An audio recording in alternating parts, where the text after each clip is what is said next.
Hello friends. मैं आज सितंबर 2019 का जो है 80 क्वेश्चन मैं आप लोगों के सामने लेके आया हूँ, जिसमें लगभग 50 टॉपिक ऐसे हैं जो आपके लिए बहुत इंपॉर्टेंट है। यदि आप यूपीएससी या यूपीपीसीएस या स्टेट सिविल सर्विस का जो है प्रिपरेशन कर रहे हैं तो इन टॉपिकों को देख लीजिएगा।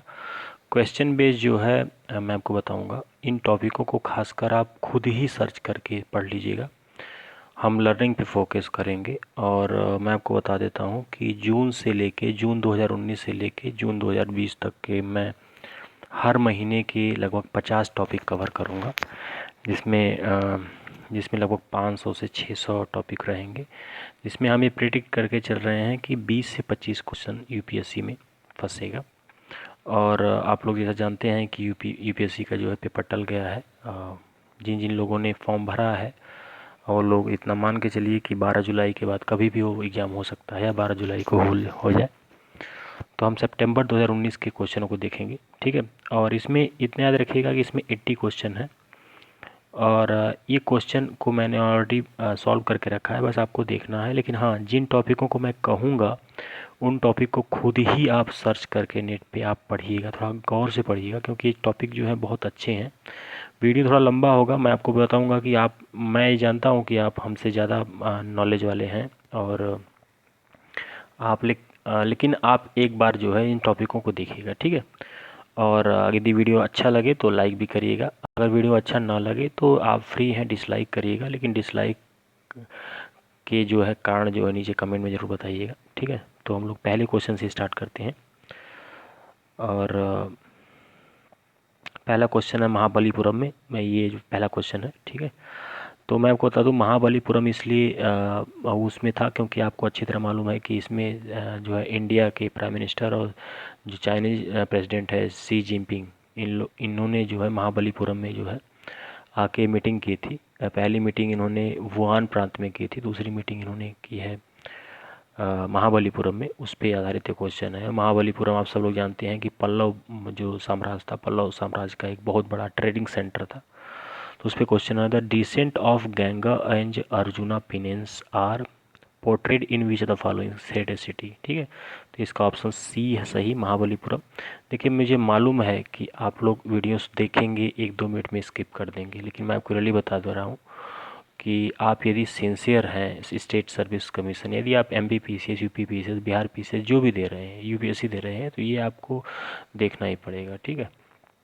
ये मैं 80 क्वेश्चन कवर कर रहा हूँ, लेकिन इसमें याद रखिएगा 45 से 50 क्वेश्चन ऐसे हैं जिनको मैं आपको खुद बताऊँगा कि आप मेरा क्वेश्चन करने के बजाय उसको जो है आप जो है देख लीजिएगा सर्च करके नेट पे, ठीक है, प्रॉपरली। मेरे भरोसे मत रहिएगा, ठीक है। दूसरा क्वेश्चन है, uranium deposit located in the following place. India में यूरेनियम डिपॉजिट कहाँ कहाँ पाया जाता है? तो महाडेक बेसिन इन मेघालय, सेकेंड है सिंगभूमि बेट इन झारखंड, भीमा बेसिन इन कर्नाटका, अरावली इन राजस्थान। यूरेनियम का एक बार क्वेश्चन 2018 में यूपीएससी ऑलरेडी पूछ चुकी है, ठीक है। तो और अभी अभी जो है एक मैं आपको बता दूं, भीमा बेसिन जो कर्नाटका में है, एक यूरेनियम की साइट पाई गई है, इसीलिए ये टॉपिक न्यूज़ में है। और मैं आपसे बस ये पूछूंगा कि अगर वीडियो आप लोग देख रहे हैं, सुन रहे हैं, तो इतना बताइएगा कि इंडिया में फर्स्ट यूरेनियम की साइट जो है कौन सी थी और किस सन में पाई गई थी। ये आप लोगों के लिए मैं पहला होमवर्क दे रहा हूँ। जो लोग सिंसियर हैं वो इसको खोजेंगे, जो लोग सिंसियर नहीं हैं वो, मुझे पता है, वो मेरा वीडियो स्किप कर देंगे। और ये जो नॉन सिंसियर स्टूडेंट हैं उनके लिए वीडियो है भी नहीं, ठीक है। तो इसमें जो है चारों यूरेनियम डिपॉजिट के जो सेंटर हैं वो इंडिया में पाए जाते हैं और इसका कॉम्बिनेशन सही है। भीमा बेसिन कर्नाटका जो रिसेंटली न्यूज़ में है, अरावली इन राजस्थान, ठीक है। ये 2018 में जिस समय न्यूज़ में थी उस समय यूपीएससी पूछी थी। और मैंने आपको क्वेश्चन दिया है कि इंडिया में पहली यूरेनियम की साइट कौन सी है, ठीक है।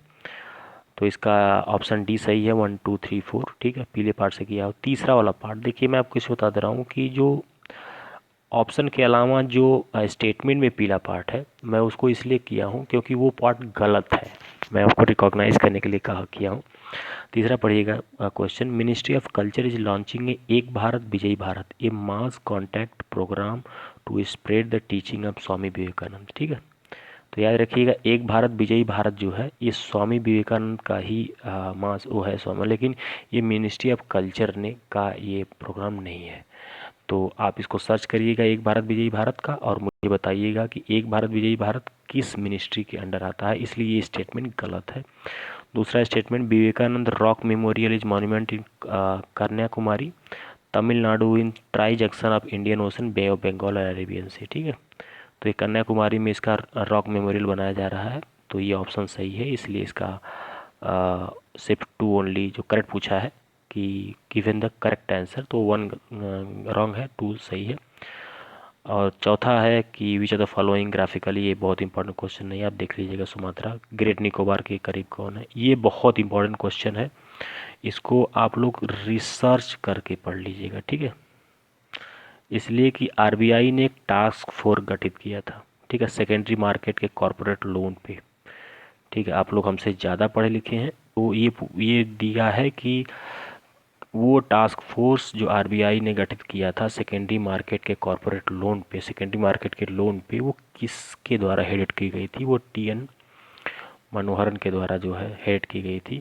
मैं ये पूछना चाहता हूँ कि आप लोगों से कि यदि आप लोग सीरियस कैंडिडेट हो तो ये बताइएगा कि बिमल जालान कमेटी जो हेड गठित की गई थी वो किस लिए गठित की गई थी, और सुभाष चंद्रा गर्ग की जो कमेटी गठित की गई थी वो किस लिए गठित की गई थी। ठीक है, क्वेश्चन नंबर 6 है, ठीक है, ये आपको मिल जाएगा कि साइंटिस्ट है develop a mussels sea animal that is a dark sail across a ocean to absorb microplastic. ये न्यूज़ में है इस समय, एक ऐसा डार्क सेल आता है जो माइक्रो प्लास्टिक को कंज्यूम करता है और जो वाटर पोल्यूशन को फ्रेश करता है। ठीक है, वाटर पोल्यूशन के फ्रेशनेस के लिए काम करता है।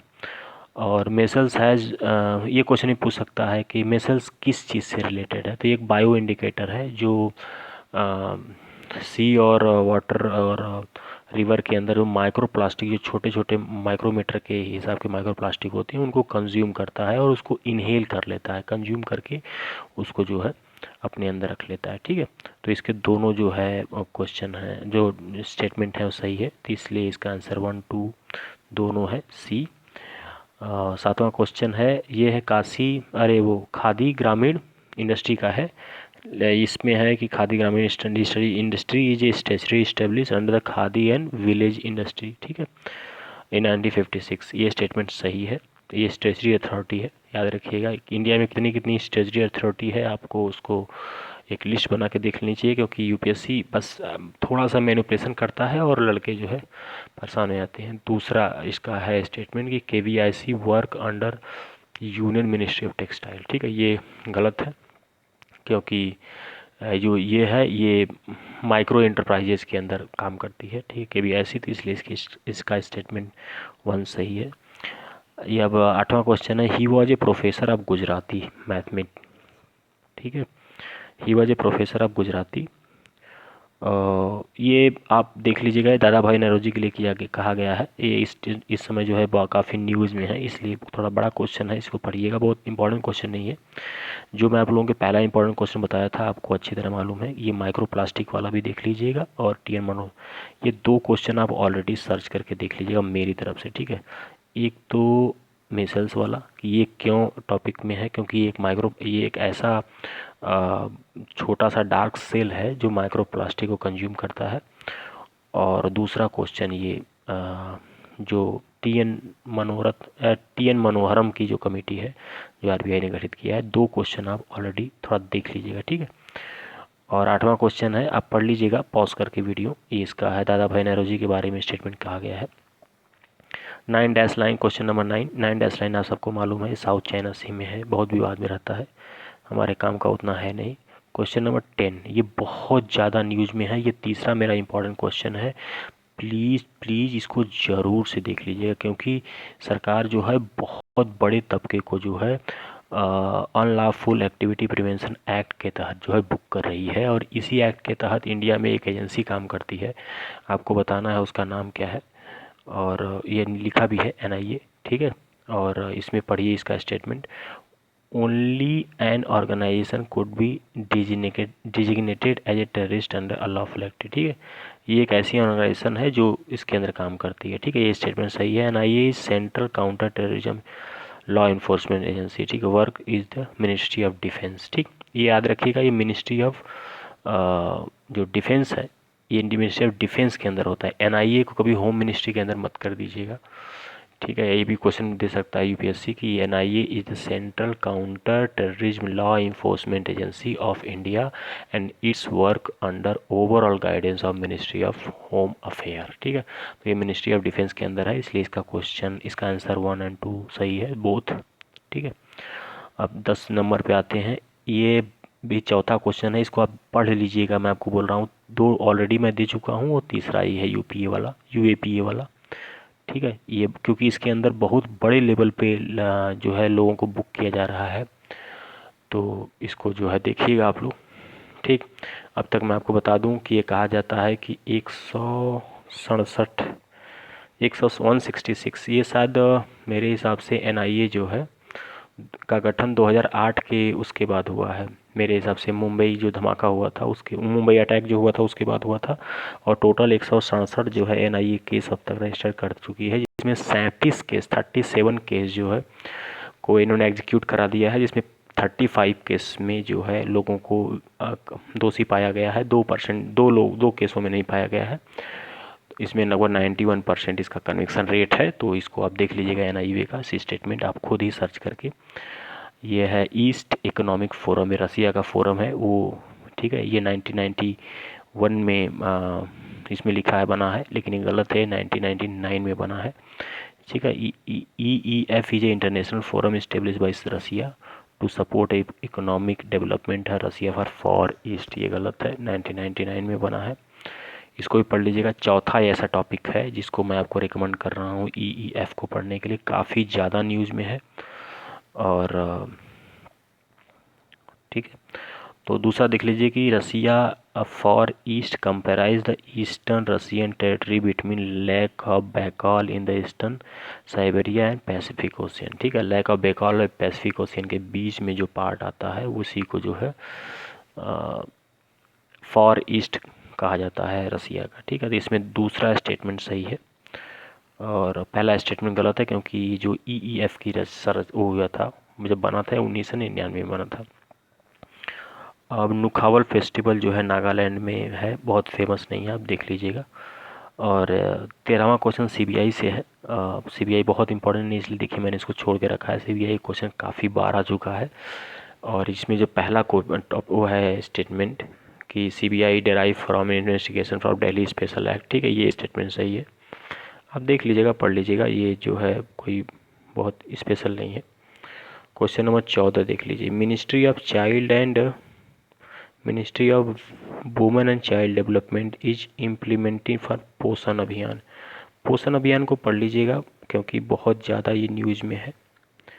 और इसलिए न्यूज़ में है पोषण अभियान क्योंकि अभी अभी जो है इंडिया ने 1 करोड़ जो है मातृबंधन जो योजना है उसके बेनिफिशरी क्रॉस किए हैं, जिसमें 5,000 उन औरतों को, प्रेग्नेंट औरतों को पैसा दिया जाता है, जो 3 चरण में दिया जाता है। पहले समय प्रेगनेंसी धारण करते समय, दूसरा पैसा दिया जाता है 2,000 रुपया जब लड़का का जन्म होता है, और लास्ट 1,000 रुपया दिया जाता है जब लड़के का टीकाकरण कंप्लीट होता है।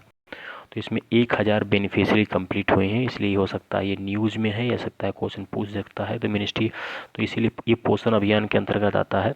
तो कह रहा ministry of women and child development is implemented agency of Poshan Abhiyan, सही है। Union government is celebrated the entire month of September ई Rashtriya Poshan Abhiyan to emphasise the need of health. दोनों सही स्टेटमेंट बिल्कुल करेक्ट है। क्वेश्चन नंबर 15 पे हम चलेंगे। मैं आपको बता दे रहा हूँ कि जब भी, ठीक है, बहुत बड़ा वीडियो होगा, अगर ये वीडियो समझाने में थोड़ा बड़ा हो जाएगा तो आप लोग परेशान मत होइएगा। इस वीडियो को मैं 2 पार्ट में जो है कन्वर्ट कर दूंगा, क्योंकि आप भी पढ़ते पढ़ते बोर हो जाओगे, और इसको मैं कोशिश करूंगा कि आप इसको कई पार्ट में ब्रेक कर दूं।